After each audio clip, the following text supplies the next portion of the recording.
Hey, what's going on, guys? It's Jack, back again to bring you the horrific vision of Stormwind 5-mask guide. Everything that you need to know to complete your 5-mask run, get those sweet mementos, and that guaranteed 470 corruption loot.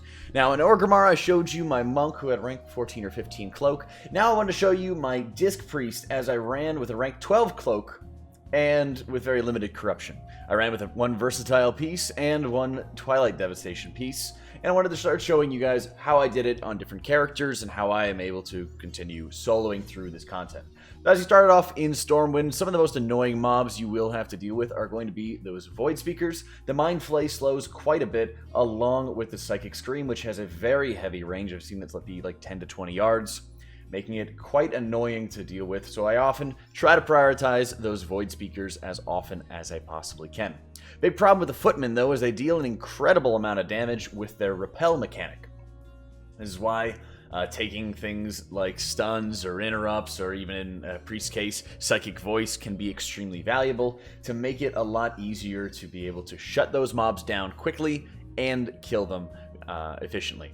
As you're going through this zone, each week, again, is going to be different in terms of what different mechanics you have to worry about. This week we had Bloodthirsty and Desynchronized. We have Split Personality and the Fear Effect underneath your feet in the Lost Zones, which is also extremely annoying. So being able to watch out for these is always going to be very important, but at the end of the day, a lot of the importance for this will come down to how well you can prioritize mobs and make sure you kill those efficiently while AoEing down everything else. I'm not as familiar with the Lost Crystals, the odd crystals in this zone, but a lot of them that I found throughout some of my later runs, usually you'll start finding in some of like the nooks and crannies in some of these zones. Particularly in the Mage Quarter, they're most often found in a lot of the houses, but as we go through them, I'll start showing you some of the areas where they can spawn, have a chance to spawn as well. The Dwarven District we go up for first, and the priority that I'm looking for on this one is to make sure that I'm going to be able to quickly and efficiently cash in on my Elite Extermination. So for a lot of these, I'm not too concerned about immediately getting my 200 sanity back from the Elite Extermination, but more to quite efficiently clear out some of these zones so I'm always getting the guaranteed 200. I'm not over capping or at any one point in time. So for this, I'm making sure I'm taking my time to be able to go clear out any of the bombs in the area. And once again, as I mentioned, I did have a rank 12 cloak for this, and I did have Gift of the Titans filled out, and that is an absolute must to guarantee good consistency in your 5-mask runs, especially from a healing point of view. As you start up with the first Elite Forge Guard Hurl, again, he becomes your priority target. All the extra damage you want to be able to put on him, and a lot of it starts coming down to movement. There's a Void Fin food that you can also buy that will start increasing your movement speed, which is extremely helpful to make sure that you'll more consistently be able to get out of any of his ground effects. And as you can see here, I make sure that I pump all of my Crucible charges into him quickly, and then just start AoEing down everything else as I'm going through this area. When you have to deal with entomophobia, of course, you have to be jumping around a lot. Hot Foot as well is extremely annoying in this zone because you start bouncing around into different areas. So to quickly start making the most of my sanity at this point, I start eating one of the kebabs and make sure that I'm going to be able to top off a little bit on sanity and start countering some of the effects of the drain. While you have low-level cloaks, it's often not that efficient to use kebabs. These are just food that you sit and eat for 10 seconds that regens you 100 sanity as you go through it. They're really not that efficient at low-level cloaks, 5, 6, 7, 8, 9. But as you start getting higher, and especially as you start going for more mask runs, they become increasingly efficient and increasingly necessary to make sure that you're going to have enough sanity to get to the next elite, get any of your Gift of the Titans procs, stabilize, and continue on into these zones. Delaying as best as you possibly can any of the times you have to use your orb is immensely helpful. And if you do have the auto-res, the cranial defibrillator, that's extremely important to be able to have access to as well, because it's going to make sure that you can do some riskier pulls, or you can just simply survive some boss fights that you don't have an interrupt for to more efficiently and more effectively be able to go through this. As I'm wrapping up the rest of the Dwarven Zone, again, as I mentioned, I'm trying to make sure I'm multi-dotting everything and kind of setting things up so that Twilight Devastation can start taking down a lot of these mobs. Depending on your corruption, I'd highly recommend going after Twilight Devastation, Gushing Wounds, Twisted Appendage. Those kind of damaging corruptions are often extremely helpful, while on the other hand, Infinite Stars is usually not very efficient at all because it will just, you're constantly switching targets and you never get time to build up lots of stacks onto one, except for maybe Illyria if you start taking too long.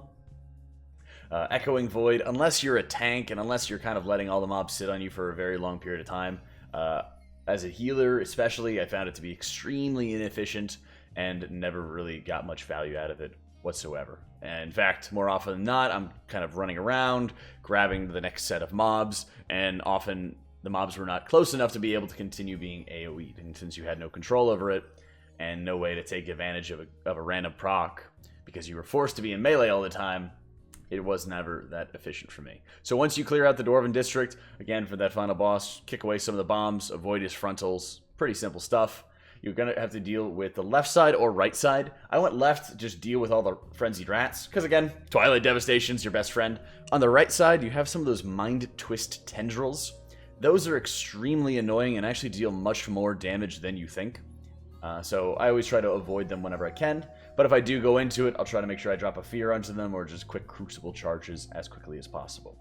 With Split Personality and Haunting Shadows during this week, and I believe it's in the current week that we're in at the moment, watching your feet and making sure that you're not blocking yourself off is extremely important, especially when you're dealing with Mind Hunters, for one thing, but also if you're going to have to deal with any of these informants. So as we mentioned, having that battle res is super powerful, and as you can see the weak aura going off, I did end up dying at this point.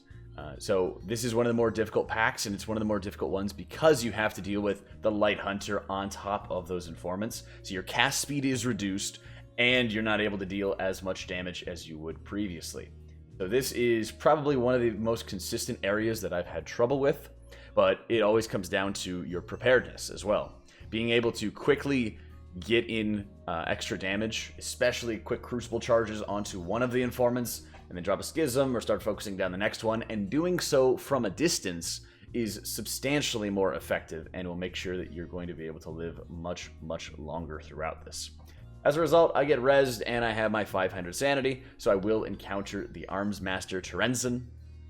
And so for this one, I'm just trying to make sure I'm constantly moving, constantly kiting until she does her Blade Dance, because staying in the Blade Dance too long will cause you to lose quite a chunk of sanity like I did just there. After that, again, whenever you drop below that 50%, you're going to be dealing with more of these horrific figments that'll be spawning from some of your masks, the Mask of the Pained.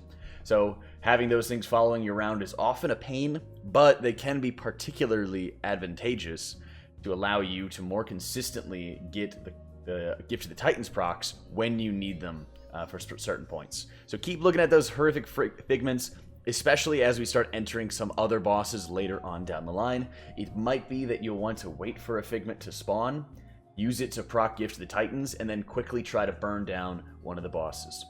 One of the big things with healers is that there's a very low amount of HP, a very low relative amount of HP on a lot of these mobs.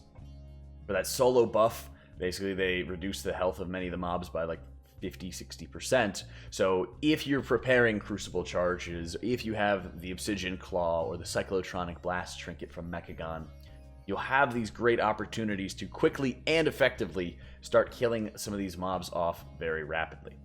If you see in the left side of my screen, I do have the Gift of the Titans tracker on the left side, but also the colors next to it. The thing I really neglected on this run is the potion tracker. The potion tracker, if you go into Stormwind in that first pathway that you're on, you'll find a corpse, and next to it will be a vial. That vial will be the negative effect, and with that negative effect, you'll then just click whatever color that it is. So if the body is sitting next to a green potion, you click the green icon. Again, the weakauras is linked in the description below. You click the green potion, and then it'll immediately label that one as poison and tell you which one is going to give you sanity. That's very easy to use, and while the potions, on average, for me, have regened 300 to maybe 400 sanity throughout my runs, it's still an extremely efficient use of your time, and it can help you stretch your time quite a bit more throughout these runs. As I mentioned early on, in this quarter, it's quite dangerous to start dealing with the informants. The double informant pack, this is probably the second most dangerous pull in this zone as well, because you have to deal with the informant and the light hunter once again. So making sure that you're ready to drop a fear, drop a stun, and quickly kill off that informant will make your life substantially easier. Because while the light hunter will slow you down, the informant will stun you, the headhunters will deal tremendous amounts of damage, and they will grip you, which is really, really bad when you have to deal with split personality and haunting shadows. This environment in particular makes it very easy to die in, and it makes it much more risky for you as you're going through your runs. So for this, I've just been trying to do whatever I can to stay alive at this point, using Pain Suppression, using Barrier, using Rapture, all the tools in my deck to make sure that I'm able to stay kicking and be able to start killing off these mobs. And again, going into that priority of what is killing you the most at this point. As I get my last Twilight Dev proc, again, having to deal with split personality is always a treasure. So I get myself ready, and I'm pretty low on sanity as I'm about to deal with the last boss in the zone after I'm about to deal with Shaw. Whenever you can, using those kebabs are incredibly helpful, but the most unfortunate times, especially if you're at a lower cloak level, is when you have to burn an orb right before you get into what can be a short boss fight. Shaw in particular usually isn't too terribly challenging. You just have to really watch your positioning as best as you can. For a Mistweaver Monk, when I've been running through those, it's been insanely good to run with Transcendence and just be dropping Transcendence in advantageous areas. For a Disc Priest, it's a bit more challenging because it just takes a lot more time to be able to move around, maneuver the boss, get him away from any of those Eyes of Chaos so that you're not staring at them, incurring additional sanity loss, and then being able to move around from him as he transitions each time. Try to do what you can to make sure that he remains dotted at all times, and be able to start saving up those Crucible charges, if possible, for some of the later phases. That way you can quickly and efficiently burn him down before too many Eyes of Chaos come out and you have no idea where to go. Also making sure that you're able to save any of your feathers is extremely helpful for any of those moments where you have split personality and haunting shadows appearing at your feet. And this boss, again, just a matter of patience and persistence more often than not. But as you're able to see from my sanity bar, I did end up losing a lot of sanity on that boss fight, and right before I enter the third wing, I drop down, start eating a kebab. One of the things that you really want to go for, when possible, is to make sure that you're going to be able to get just as much value as possible from the Elite Extermination, the plus 200 sanity. And so for some of these bosses, as we're entering into the third zone, it's especially important because you're able to do them almost back to back, which heavily incentivizes you having a lower level of insanity as you fight up against the Inquisitor, and then getting that 200 sanity burst from Elite Extermination, then going into the Slave Master very rapidly. If you have a lot of resources, if you have a lot of sanity at your disposal, you may want to start looking at clearing out trash first, and then trying to do elites back to back. The big thing is here, you're going to take a lot of sanity loss just naturally being in the zone and clicking all of the cages. So making sure that you can quickly and effectively top off your sanity and identify which friendly potions are in this zone, and then start rationing them for yourselves as you're going through the area, and making sure you can quickly and efficiently get through pretty much all of it if possible without losing too much sanity. Then you can carry it over into the final Mage Quarter and have enough sanity to get you to the next elite, which gives you enough sanity to get to the next elite. Right here, I'm doing just that, killing off the slave drivers, appendages, and tormentors. The tormentors in particular just have this really annoying AoE cast that even if you knock them back, will just sometimes not interrupt them at all. So extra fears, stuns, hard crowd controls are very helpful in this instance. The damage is not usually too heavy, but that's also why I don't run with over 40 corruption, and I'd highly recommend that you do not run with over 40 corruption on this one, because any little burst of extra damage can be absolutely lethal. I don't kill that final burrowing appendage, and I let it spawn right next to me before I start up my boss fight, so I can proc Gift of the Titans and pull Inquisitor Darkspeak. Because you're a healer, you don't have a kick. So, not being able to do so, you instead proc your Gift of the Titans and pop all of your cooldowns that you can to make sure that you kill him before incurring any sanity loss whatsoever. I see on my sanity bar, for example, I have 500 sanity after I killed Inquisitor Darkspeak, thanks to eating the kebab before I entered the zone and taking my time to clear out all the trash and not incurring extra sanity loss from that. As a result of that, I'm just going to clear out the rest of the trash, get my path cleared, and if you have even more time, start looking for odd crystals and start looking for the buffs from the bank. If the bank is open, you're able to kill an opulence-like elemental or gold elemental that will give you a crit buff, and usually he doesn't take too terribly long to kill. So trying to min-max that time is always increasingly important. As you see, when I pull Slave Master, I have a little over 400 sanity, and by the time that I do kill him, I will get that full 200 sanity regen. And at this point, that's absolutely crucial to make sure you can stretch out your orbs as best as you possibly can. That way you're continuously pulling into the next elite and continuously able to make the most of it. Right here, being able to make sure that you have a kebab ready or have some of the friendly potions, some of the sanity generating potions, is always very helpful. So as you're running around, unlocking all the cages, you're doing it solo, it takes more time to be able to get to all of them, then you can start picking up a little bit of extra sanity. By the time that I open my 5th cage, I've pretty much just lost 100 sanity. I've lost half of the value that I had received by killing that boss. So the more that you're able to start stretching that value out, the easier your life is going to be as you complete this zone and start moving on to the next one. A lot of times, if you're going to be eating any of the kebabs, you want to try to do so outside of whichever zone that you're in, because whenever you enter some of the waterways, I guess you could call them, in Stormwind, I'm a horde player, I don't know this area too well. Whenever you start entering, the pass by the water, you're in a tainted zone, which means that you're not going to have to deal with, A, any of the other madness effects, but B, you're going to have a lower sanity drain that'll be affecting you. One thing, make sure that you don't proc Bloodthirsty on top of that patrolling rare, because that takes forever to kill, especially when you're solo.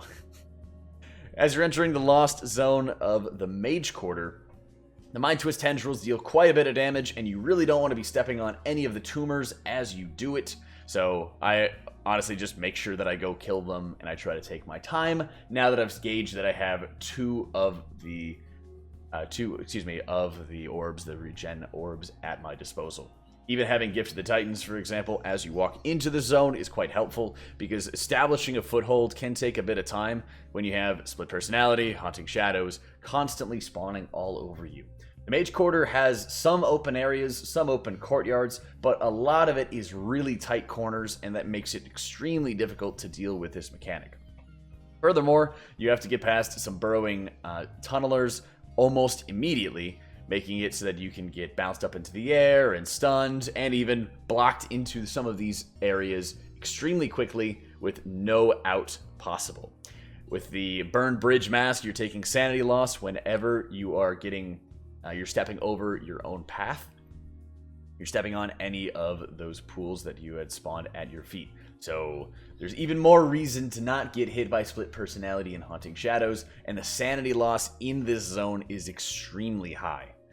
Making sure, again, you're able to have about as much movement speed as you could possibly get to start dodging and weaving in and out of the burrowing appendages, as well as the Split Personality, Haunting Shadows that I'm constantly getting comboed by, can be extremely important. And this is probably the scariest area of the zone for good reason, because you just don't always have the positioning that you want in order to, one, stay out of combat for a long period of time, and for another, make sure that you're not being blocked in by the madness zones this week. There's pretty much no fair, real madness zones. You can get laid in foot, and that issue gets compounded because you just can't move out of these areas of effect. And you could get Personality and Haunting Shadows, and you can just block yourself into an area and then sit there and walk over your own Burn Bridge effect, right? So At this point, I try to make sure that I can make the most of my time, because once you drop an orb, one of the things you really do not want to do is immediately pull an elite. It's ridiculously inefficient time-wise, and it just makes it so that you're burning extra sanity that you otherwise could have kept. One of the most annoying mobs is the Greater Void Elemental, and while it doesn't really deal a lot of damage, the negative side effect of the Void Buffet, increasing the shadow damage that you take, can be particularly lethal in vision runs, especially if you have a thing from beyond, but also if you're fighting off against certain mobs like the elite in the Mage Quarter, Zardeth of the Black Claw, because he just sits there and spams shadow bolts at you all day. Having to deal with the Rain of Fire, try to make sure that you're a little bit away from him when he casts it, especially if you're a more melee player like a Mistweaver Monk or a Rested Druid or something like that, and you're cat weaving, because it's going to be very difficult to be able to get to the boss after that point. Once again, maximizing that extra sanity time is increasingly important, and while it's very difficult to eat kebabs in this zone, you absolutely can. You just have to wait until any of your madness effects proc, and then you'll be able to sit down, eat, and start regenning that sanity. Now, I pull the Boundless Corruption pretty quickly and pretty early, just because I know how much sanity you can lose on this boss, and I've killed all of the other Void Portals and the Void Guardians, and I need to make sure I clean up some more space. So with this, I take some extra sanity damage, but I try to make up for it by getting that Elite Extermination kill, and then start moving on to one of the two Portal Masters that you go through here. Eating that kebab to fully start topping myself off and get that extra burst of sanity. Unfortunately, I didn't take my own advice, and Split Personality, Haunting Shadows spawns on me, followed by Split Personality. So with this, I end up going into the Portal Keeper pack on the right side. It has two Void Keepers, or Void Speakers. The Portal Keeper always changes depending on the mob type. So this one here is a Void Speaker. It casts the same abilities and the Mind Flay and the Psychic Scream. So you want to make sure that you kill one of those very rapidly, and while it is annoying and you have very few globals at your disposal, you need to make sure that you continuously are dispelling the Void Elemental while the Void Speakers are alive, because all the Void Speaker damage is shadow-based, and they can quickly burn you down if you're not careful.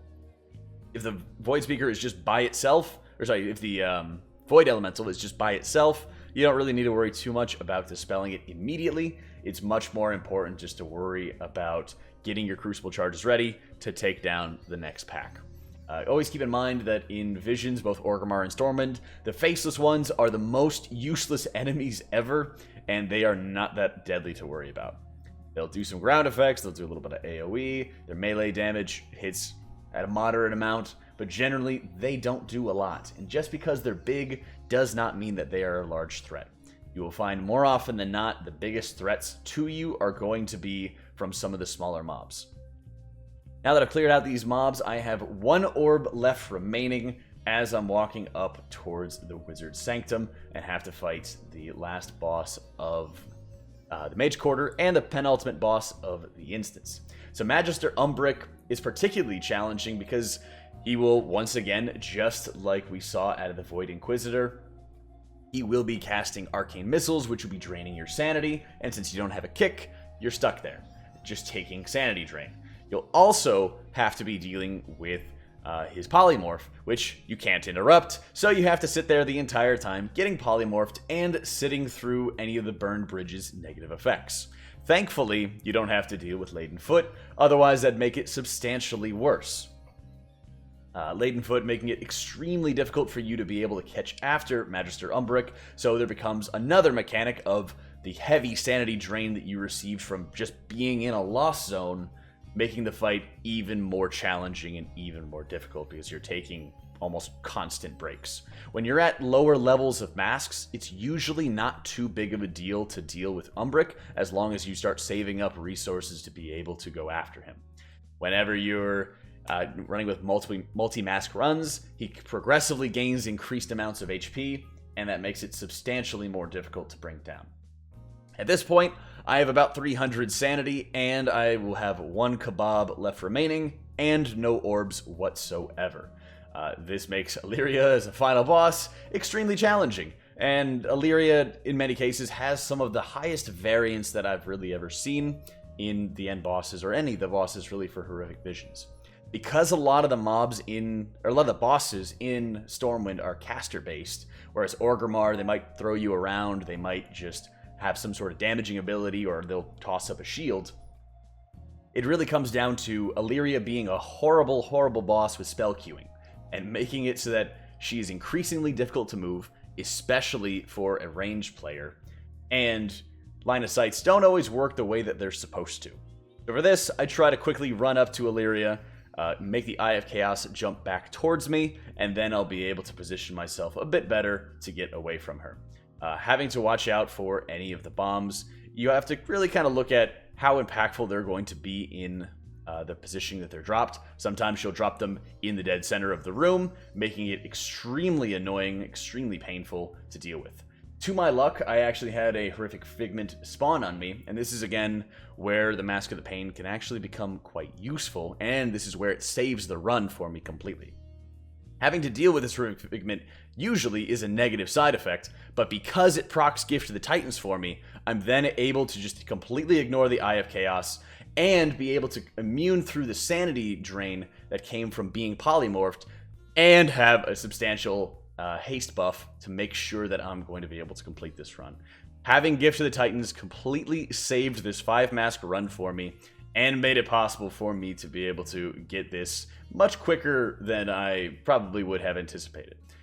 This boss, again, like I said, can be an absolute pain to deal with, but if you're able to stay on your feet and try to avoid extra sanity loss whenever possible, it is absolutely able to be done. One of the things, like I mentioned, is I absolutely skipped on all of the potions throughout this run, and probably could have eaten 1 or 2 more kebabs to make it even more consistent. So, learn from my mistakes, try to improve off of what I did, and let me know, as I mentioned, if you guys have any sort of questions. I hope you get some amazing luck out of your 5-mask boxes, and if there's any other way I can help you out, please feel free to let me know. Otherwise, be sure to check me out on the live stream, as we are always streaming our 5-mask runs, high Mythic Plus, and rating goodness. Thanks so much for tuning in, guys. Hope you all found it useful, and I'll catch y'all next time.